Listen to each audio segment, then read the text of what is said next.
क्या आधी रात में बिहार में पलट गया गेम? क्या आखिरी दौर में बीजेपी नीतीश कुमार को गच्चा दे देगी? दोस्तों, ये तमाम सवाल अब मुंह बाहे खड़े हैं। किसके? नीतीश कुमार के आगे। वो नीतीश कुमार जिनका अभी तक कुछ पता नहीं, वो नीतीश कुमार जो अब तक जनता के सामने खुलकर ये नहीं बता पाए हैं कि इस बार उनके पलटने की क्या वजह है। वो नीतीश कुमार जिनके लिए कहा जा रहा था कि आज वो इस्तीफा दे देंगे मुख्यमंत्री पद से और 28 तारीख यानी कल को सीएम पद की वो बीजेपी के साथ नई सरकार की शपथ ले लेंगे। वो नीतीश कुमार पिक्चर से ऐसे गायब हुए जैसे पूछिए मत। दोस्तों, 24 घंटे से ऊपर का वक्त हो गया है। अब तो सब जानते हैं कि बिहार में नीतीश कुमार और आरजेडी यानी कि लालू यादव के बीच कुछ भी पहले जैसा नहीं रहा। नीतीश कुमार पूरी तरह से मन बना चुके हैं बीजेपी के साथ जाने में। तो फिर नीतीश कुमार सामने आकर क्यों नहीं बताते कि उनके आगे की रणनीति क्या है? क्योंकि कल तक न्यूज चैनल्स में चल रहा था कि 28 तारीख यानी कल को नीतीश कुमार मुख्यमंत्री पद की शपथ ले लेंगे, लेकिन अब खबर आ रही है कि कल तो नीतीश कुमार अपने विधायकों के साथ बैठक करने वाले हैं। कहीं ऐसा तो नहीं कि नीतीश कुमार को आखिरी वक्त में बीजेपी गच्चा देने का प्लान बना रही है? सब कुछ मैं इस वीडियो में डिटेल में आपको बताने वाली हूँ। साथ में ये भी मैं आपको बताने वाली हूँ कि कैसे बीजेपी और नीतीश कुमार के लिए लालू प्रसाद यादव को, जी हाँ, लालू प्रसाद यादव को हल्के में लेना बहुत मुश्किल भरा सबब बन सकता है। एक बहुत बड़ी मुसीबत लालू प्रसाद यादव ने कल रात खड़ी कर दी है बीजेपी और नीतीश कुमार के लिए। हिंदुस्तान की एक खबर देखिए जिसमें साफ तौर पर लिखा है कि लालू यादव ने विधायकों का जुगाड़ कर लिया है। दोस्तों, कल मैंने आपको अपनी इस वीडियो के जरिए बताया था कि लालू यादव को अपने बेटे तेजस्वी यादव को सीएम बनाने के लिए बहुत भारी संकट का सामना नहीं करना पड़ेगा, क्योंकि अगर बीजेपी और जेडीयू को माइनस कर दिया जाए तो लालू यादव के पास विपक्ष के इतने विधायक हैं जिसमें वो आराम से अपनी सरकार बना सकते हैं। केवल और केवल 8 और विधायकों की उनको जरूरत है।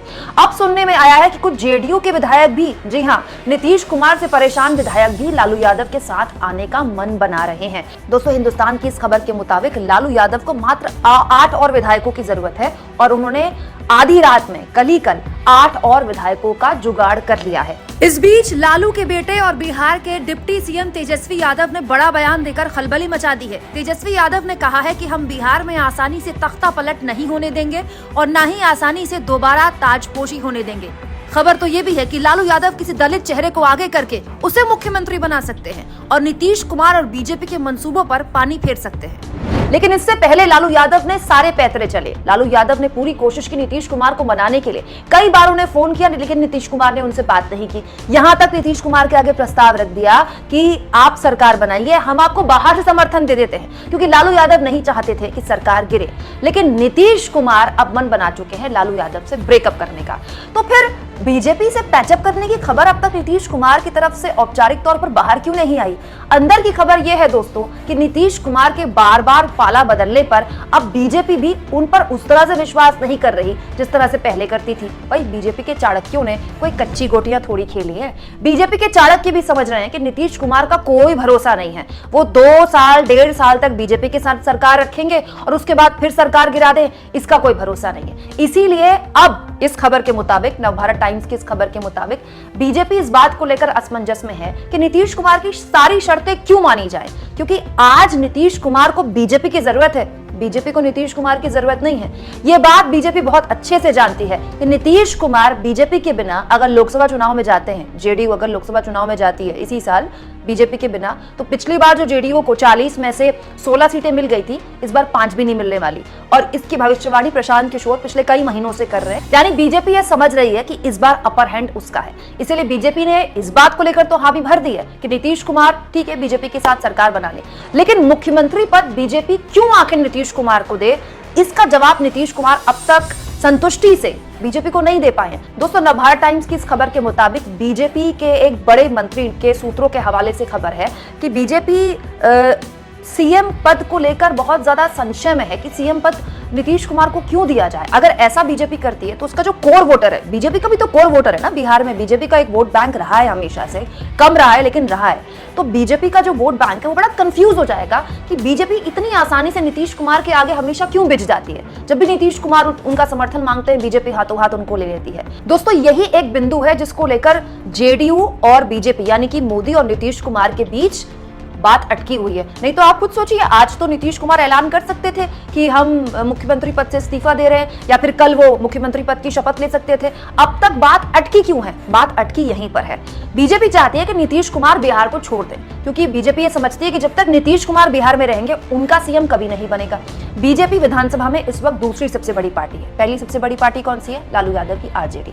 तो बीजेपी ये चाह रही है कि नीतीश कुमार बिहार का एक तरह से बिहार की राजनीति को छोड़कर दिल्ली आ जाए, केंद्र में मंत्री बन जाए और बिहार की राजनीति बीजेपी अपने हिसाब से करे, अपने नए नेताओं को तैयार करे बीजेपी बिहार के लिए।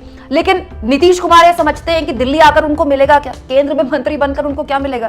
केंद्र के मंत्रियों की क्या हैसियत है आप भी जानते हैं, नीतीश कुमार भी जानते हैं। दोस्तों, इसके अलावा बीजेपी ने नीतीश कुमार को एक और प्रस्ताव दे दिया है। इस खबर के मुताबिक बीजेपी नीतीश कुमार से कह रही है कि आप असेंबली भंग कर दीजिए, विधानसभा भंग कर दीजिए, आइए साथ में चुनाव लड़ते हैं। अब इसके लिए भी नीतीश कुमार संशय में है, क्योंकि क्या नीतीश कुमार अगर लोकसभा चुनाव के साथ बिहार का विधानसभा चुनाव करवा देते हैं, क्या वो इतने कॉन्फिडेंट हैं कि वो बीजेपी से ज्यादा सीटें जीत लेंगे? अगर गठबंधन में चुनाव लड़ा जाता है, बीजेपी और जेडीयू गठबंधन में चुनाव लड़ती है, विधानसभा भंग हो जाती है, तो क्या इतने कॉन्फिडेंट है नीतीश कुमार कि बीजेपी से ज्यादा सीटें जीत लेंगे गठबंधन में? क्योंकि यही हाल महाराष्ट्र में शिवसेना और बीजेपी का साथ हुआ था, चुनाव साथ में लड़े थे एक दौर में, लेकिन बीजेपी ने सीटें ज्यादा जीत ली तो वो गठबंधन हो नहीं पाया और सीएम उसके बाद देवेंद्र फडणवीस बन गए। अब नीतीश कुमार के आगे बीजेपी ने दो प्रस्ताव रख दिए हैं, या तो आप असेंबली भंग कर दीजिए, आइए साथ में चुनाव लड़ते हैं, या फिर आप सीएम पद का जो दावेदारी है, जो सीएम पद की लालसा है, उसको छोड़ दीजिए, सीएम हमारा बनेगा। क्योंकि डिप्टी सीएम तो वैसे भी बीजेपी के इतने साल सुशील मोदी रहे ही है, डिप्टी सीएम बीजेपी का बनेगा तो बीजेपी को हासिल क्या होगा?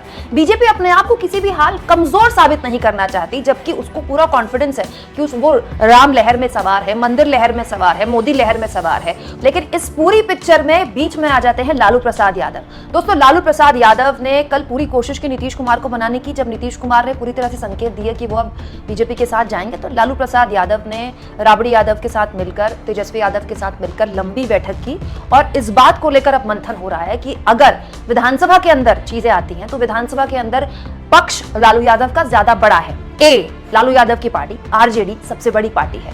दो, जो विधानसभा के स्पीकर हैं वो आरजेडी के हैं। मत भूलिए, यहाँ पर स्पीकर अवध बिहारी चौधरी हैं। अवध बिहारी चौधरी आरजेडी के नेता हैं, खांटी बहुत तगड़े राजनेता हैं। और अगर विधानसभा के अंदर चीजें आती हैं तो इतना आसान नहीं होगा नीतीश कुमार या बीजेपी के लिए विधानसभा के अंदर कुछ भी करना, क्योंकि स्पीकर आरजेडी का है। सोचिए ना, नीतीश कुमार के लिए इस बार गोटी कितनी बुरी तरह से फंसी है। विधानसभा का अध्यक्ष आरजेडी का है, राज्यपाल बीजेपी का है, तो नीतीश कुमार के पास क्या है? नीतीश कुमार तो वैसे भी पहले नंबर की पार्टी भी नहीं है, दूसरे नंबर की पार्टी भी नहीं है। नीतीश कुमार के पास ऐसा कोई भयानक कोर वोट बैंक भी नहीं है। और बार बार पलटने की जो उनका ये अंदाज है, उससे बिहार की जनता भी बड़ी त्रस्त हो गई है। ये बात सही है दोस्तों कि नीतीश कुमार ने बिहार के लिए बहुत कुछ किया है और इसके लिए बिहार ने भी उनको बहुत कुछ दिया है। इतने साल वो सीएम पद की कुर्सी में रहे, चाहे इसके साथ रहे, चाहे उसके साथ रहे, चाहे इसके साथ शपथ ली, चाहे उसके साथ शपथ ली, सीएम की कुर्सी पर हमेशा नीतीश कुमार ही रहते हैं। लोग तो अब ये भी मजाक उड़ा रहे हैं कि बिहार में विपक्ष हमेशा बदलता है, सीएम हमेशा एक ही रहता है। लेकिन लोगों के अंदर भी एक बोरियत आ गई है कि क्या तमाशा चल रहा है। मतलब नीतीश कुमार ने अपने आप को पूरी तरह से एक्सपोज कर दिया है। अब नीतीश कुमार करेंगे क्या? क्योंकि राज्यपाल बीजेपी के हैं, स्पीकर विधानसभा के अंदर आरजेडी के हैं और नीतीश कुमार तीसरे नंबर की पार्टी बनकर घूम रहे हैं। दोस्तों, कल इस वीडियो के जरिए भी मैंने आपको बताया था कि कैसे अमित शाह का पुराना बयान सोशल मीडिया में खूब वायरल हो रहा है। पिछले साल का ही बयान है, ज्यादा पुराना बयान नहीं है। पिछले साल अप्रैल में अमित शाह पूरे कॉन्फिडेंस के साथ कह रहे थे कि बीजेपी के दरवाजे हमेशा हमेशा के लिए नीतीश कुमार के लिए बंद हो गए हैं। अब एक साल के अंदर बीजेपी ने फिर से दरवाजे खोल दिए, लेकिन बीजेपी के चाणक्य हों या मोदी जी हों, बैठकर मंथन तो करेंगे ना कि ऐसे नीतीश कुमार के भरोसा कैसे किया जाए।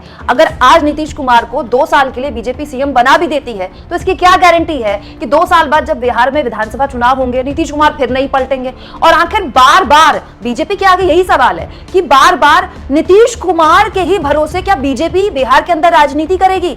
दोस्तों, इन सब में हो चाहे कुछ भी, एक आदमी हीरो के तौर पर उभरा है और वो है तेजस्वी यादव। तेजस्वी यादव और लालू यादव शायद समझ रहे थे कि नीतीश कुमार का कोई भरोसा नहीं है, वो किसी भी वक्त पलट सकते हैं। तो पिछले 1.5-2 सालों की सरकार में नीतीश कुमार के सहयोगी रहकर, उनके कैबिनेट में रहकर, डिप्टी सीएम रहकर तेजस्वी यादव ने अपनी एक छवि बनाई है, छवि युवा नेता की छवि। एक ऐसे नेता के तौर पर तेजस्वी यादव स्थापित हुए हैं जो रोजगार की बात करते हैं। अगर आज स्थितियां बीजेपी और नीतीश कुमार की तरह ही चलती हैं और बीजेपी नीतीश कुमार के साथ सरकार बना लेती है और नीतीश कुमार सीएम बन भी जाते हैं, तो कब तक तेजस्वी यादव के पास उम्र भी है, उनके पास जाहिर तौर पर अपने पिता का सानिध्य भी है और एक कोर वोट बैंक है, यादव प्लस मुस्लिम कोर वोट बैंक। और उन्होंने पिछले 1.5-2 सालों में डिप्टी सीएम रहकर एक और वोट बैंक अपने साथ जुड़ा है, वो है युवा वोट बैंक। तो अब अगर नीतीश कुमार ये फैसला ले ही चुके हैं कि वो बीजेपी के साथ जाएंगे, तो इस पूरे मामले में, इस पूरे एपिसोड में न केवल हीरो बल्कि सबसे बड़े नेता के तौर पर तेजस्वी यादव उभरते हैं। और नीतीश कुमार के पास तो अब इतना वक्त भी नहीं है, उनकी उम्र भी हो चुकी है, लेकिन तेजस्वी यादव अभी युवा हैं, उनके पास कम से कम 40-45 साल राजनीति करने का पूरा एक मौका है। अब तेजस्वी यादव के ऊपर है कि वो इस मौके को कैसे भुनाते हैं, क्योंकि आप समझिए हमारे देश में कई बार ना सिंपैथी का, सहानुभूति का बहुत वोट पड़ता है। बिहार की जनता भी तो देख रही है कि एक ये आदमी है जो हर 2 साल में पलट जाता है, और एक ये तेजस्वी यादव है कि इसको 1.5-2 साल मौका मिला डिप्टी सीएम के तौर पर काम करने का, तो इसने रोजगार की बात की, नौकरियों की बात की और बीजेपी पर जबरदस्त तरीके से उसी तरह से हमले करते रहे जैसे उनके पिता हमले करते रहे। लालू यादव ने अपनी राजनीति में बहुत से समझौते किए हैं, लेकिन याद रखिए लालू यादव ने कभी भी अपनी राजनीतिक विचारधारा, संघ और बीजेपी के खिलाफ रहने वाली इस विचारधारा से समझौता नहीं किया है। जब पूरे देश में 90 के दशक में आडवाणी की रथ यात्रा घूम रही थी, केवल लालू यादव थे बिहार में जिन्होंने बिहार में उनकी रथ यात्रा को रोकने की हिम्मत जुटाई थी।